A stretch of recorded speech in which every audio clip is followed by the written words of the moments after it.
ان الحمد للہ والصلاۃ علی رسول اللہ والسلام علی من اتبع سنت حبیب اللہ، اما بعد۔ آپ کے سامنے اہل بدعت کا علامہ شامی رحمہ اللہ المتوفی 1252 ہجری سے 8واں اختلاف آپ کی خدمت میں پیش کر رہے ہیں۔ یہ فتویٰ شامی ہے، اس کا جلد نمبر 3 ہے اور اس کا صفحہ نمبر 166 ہے۔ آپ کے سامنے عبارت میں پڑھ رہا ہوں، وہ عبارت آپ اس کو سنیں اور علامہ شامی رحمہ اللہ اس کے بارے میں کیا رائے دیتے ہیں آپ اس کو سنیں۔ فرمایا لا یسن الاذان عند ادخال المیت فی قبرہ کما هو المعتاد الآن وقد صرح ابن حجر فی فتاویہ بانہ بدعۃ۔ یہاں صاف کہہ دیا کہ اذان میت کو قبر کے اندر داخل کرنے کے وقت اذان دینا سنت نہیں ہے۔ اور اچھا سنت نہیں ہے کیا ہے؟ فرمایا جیسا کہ ہمارے زمانے میں آج کل چل رہی ہے، گویا کہ علامہ شامی رحمہ اللہ اپنے زمانے کی بات کر رہے ہیں۔ آگے فرمایا کہ علامہ ابن حجر رحمہ اللہ نے اس بات کی صراحت کی ہے کہ یہ بدعت ہے۔ گویا کہ علامہ شامی رحمہ اللہ نے علامہ ابن حجر رحمہ اللہ کو سند لا کر اس کو اسے دلیل پکڑ کر آپ کے سامنے پیش کیا ہے کہ علامہ ابن حجر رحمہ اللہ جیسا اتنا بڑا عظیم فقیہ اور اتنا بڑا محدث بھی اس بات کو آپ کے سامنے اس نے واضح کیا تھا کہ یہ بدعت ہے اور سنت نہیں ہے۔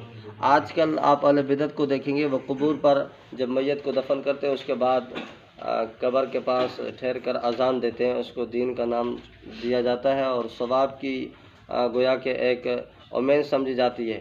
اور یہ صرف موجودہ اہل بدعت کا طریقہ نہیں ہے، بلکہ ان اہل بدعت کے بڑے پیشوا اور رہنما جناب مولوی احمد رضا خان صاحب نے اس پہ کتاب لکھی تھی اور اس کا رد مفصل اور مدلل فاتح رضا خانیت مناظر اسلام حضرت مولانا منظور احمد نعمانی رحمہ اللہ نے بہت ہی زبردست انداز میں اس کے دلائل تو نہیں ہیں، ان کی شبہات ہیں، ان کے شبہات کا بہترین انداز میں جواب دیا ہے۔ تو ہمارے اکابرین نے ہر مسئلے پر جو اہل بدعت کے مسائل ہیں اختراع کیے ہوئے ہیں، آج کے بناوٹ ہیں اور جس کا ثبوت قرآن و سنت سے نہیں ہے، ان کا قرآن و سنت کے دلائل سے باقاعدہ مدلل اور مفصل انداز میں رد کیا ہے۔ تو اہل بدعت یہ اذان دیتے ہیں اور اس کو بڑا حصہ اور ثواب کا سمجھا جاتا ہے، پتہ نہیں اس میں کیا سے کیا فضائل سنا دیے جاتے ہیں۔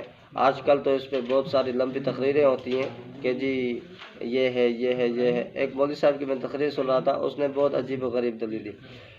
ایک نے تو کہا کہ جی ہم اذان اس لیے دیتے ہیں تاکہ شیطان اس کو گمراہ نہ کرے۔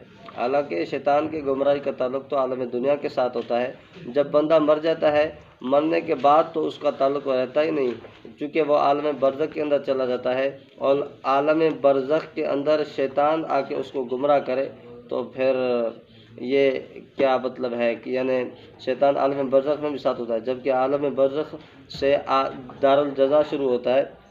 یہ جو جہان ہے یہ دارالعمل ہے، وہ دارالجزا ہے۔ جب بدلے دینے کا وقت شروع ہوا ہے تو پھر اس میں عمل کرنے کی کوئی وقت نہیں اور کوئی حیثیت نہیں رہتی۔ اللہ تبارک و تعالیٰ سے دعائے ان اہل بدعت کے شبہات اور ان کی بدعات سے اجتناب کرنے کی توفیق عطا فرمائے۔ اللہ تعالیٰ صراط مستقیم پر عمل کرنے کی توفیق عطا فرمائے۔ وما علینا الا البلاغ۔